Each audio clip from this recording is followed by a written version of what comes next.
Eu, Paulo Roberto Couto, nossa amiga agrarista, Janaíne Simão, no Papo Agrarista.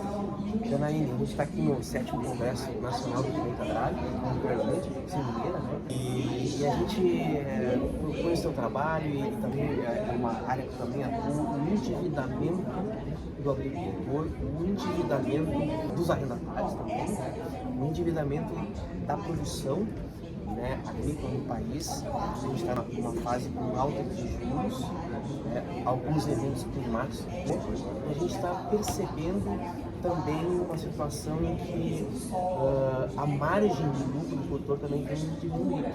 E isso está sujeitando ele a algumas circunstâncias, e aí ninguém deseja isso, mas às vezes é possível, é necessário e acaba se colocando numa situação que é necessário uma reorganização, um planejamento financeiro dessa propriedade, dessa fazenda, dessa unidade produtiva, muitas vezes familiares. E eu sei que você trabalha nessa área.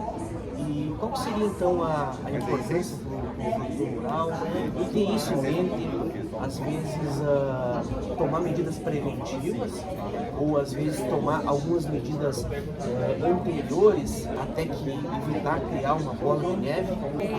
Hoje o endividamento está de ponta a ponta no país, né? A gente tem os produtores aí de diversas culturas, independente se sojicultor, o problema do endividamento está ali. Por quê? Porque o produtor rural ele sofre riscos em escala 360, porque é clima, problemas agrobiológicos, problemas de mercado, é uma guerra que acontece em outro país, influencia o preço, a produção, a taxação dos Estados Unidos. Então, assim, o produtor é como se ele estivesse sendo alvo de diversos riscos. Isso.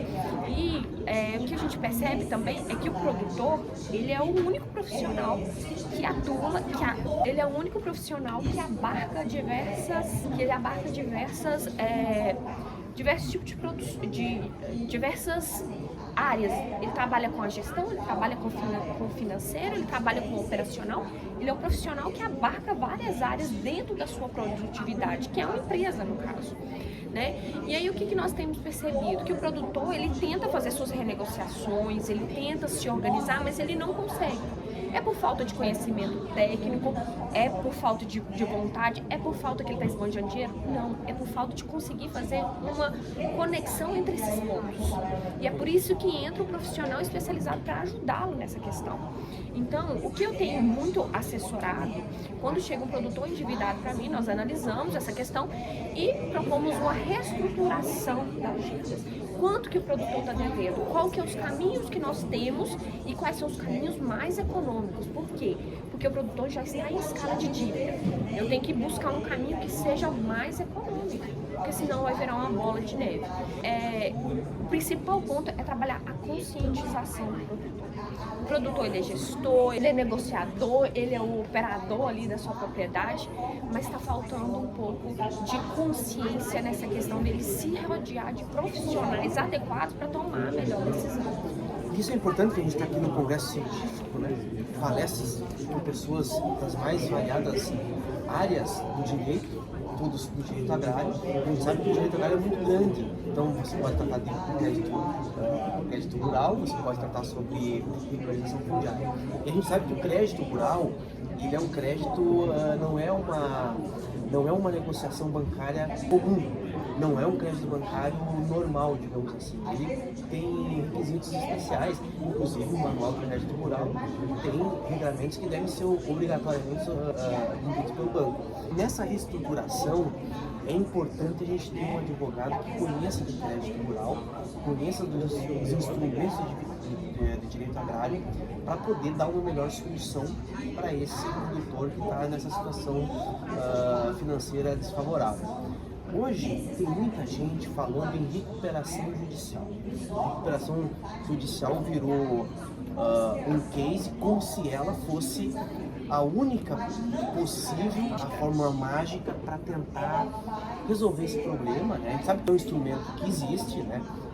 Existe o reconhecimento, inclusive jurisprudencial, do cabimento para empresas do agronegócio, mas nem sempre é a melhor opção. E às vezes a recuperação judicial você fazer um plano de recuperação judicial, se ele não for cumprido, você estará sujeito às normas de direito societário, inclusive ao crime falimentar.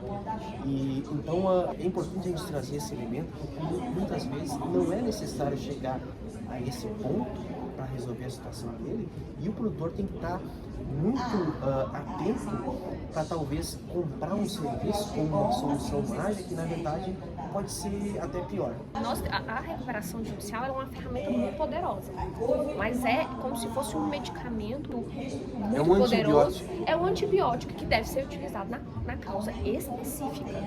E assim, quando eu vou tratar de recuperação judicial, eu tenho uma cautela muito grande.